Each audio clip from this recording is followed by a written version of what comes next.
우리 하나님에 대한 아주 중요한 전제가 있습니다. 우리 하나님은 선하십니다. 그 선하신 하나님은 가장 선하신 방법으로 가장 선하신 때에 하나님의 일을 이루십니다. 여기서 때가 굉장히 중요합니다. 우리 하나님은 조급하신 법이 없습니다. 초조해하실 이유가 없습니다. 하나님은 가장 완벽한 때에 하나님의 역사를 성취하십니다. 문제는 우리가 그 하나님의 때에 대해 전적으로 신뢰하느냐입니다. 절대 늦는 법이 없으신 하나님을 향한 신뢰가 있다면 우리도 조급해하거나 초조해하지 않을 것입니다. 하박국 2장 3절 말씀입니다. 이 묵시는 정한 때가 있나니 그 종말이 속히 이르겠고 결코 거짓되지 아니하리라.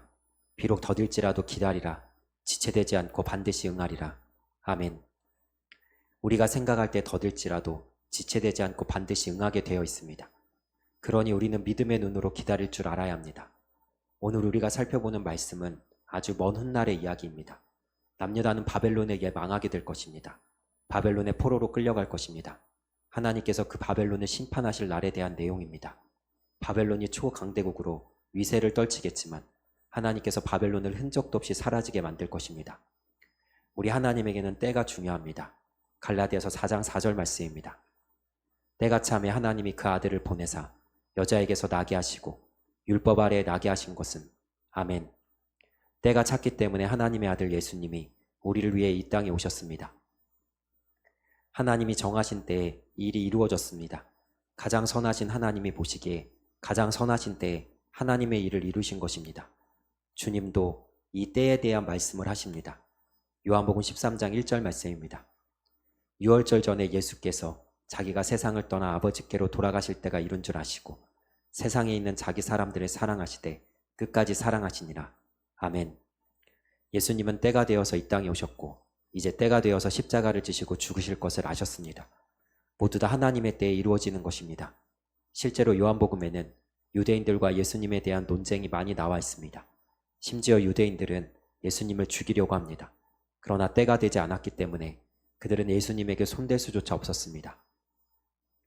하지만 이제 때가 되었습니다. 이제 예수님은 누군가에게 생명을 빼앗기는 것이 아니라 스스로 버리기 위해서 십자가의 길을 가십니다. 하나님의 때가 되지 않으면 일은 이루어지지 않을 것이지만 하나님의 때가 되면 반드시 그 일은 이루어지고 마는 것입니다. 이것을 믿으십니까? 바벨론의 심판에 대해서 말씀하시는 하나님은 결론적으로 이렇게 우리에게 이야기하십니다. 22절 말씀입니다. 그의 궁성에는 승냥이가 부르짖을 것이라. 화려하던 궁전에는 들깨가 올 것이라. 그의 때가 가까우며 그의 날이 오래지 아니하리라. 아멘. 찬란하게 빛나던 바벨론은 폐허가 될 것입니다. 화려하던 궁전은 텅텅 비어 황량해질 것입니다. 하나님의 때가 가까워지고 있습니다. 바벨론의 날은 오래지 않을 것입니다. 그 누구도 이러한 바벨론의 쇠락을 상상하지 못했습니다. 초강대국이던 바벨론이 이렇게 흔적도 없이 사라질 것이라고 누가 예상이나 했겠습니까? 우리 하나님이 하십니다. 말씀하셨으니 이루실 것입니다. 우리는 하나님의 약속을 붙잡고 소망하며 살아가고 있습니다. 느린 듯해도 조급해하지 마십시오. 하나님이 이루십니다.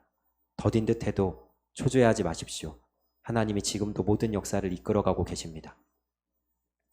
약속을 반드시 지키시는 하나님을 온전히 신뢰하여서 두려움 없이 기다리며 가장 선하신 하나님이 가장 선하신 때에 일하시는 것을 믿음의 눈으로 똑똑히 볼 수 있는 은혜가 있기를 주님의 이름으로 축복하며 축원합니다. 오늘 하루도 승리하세요.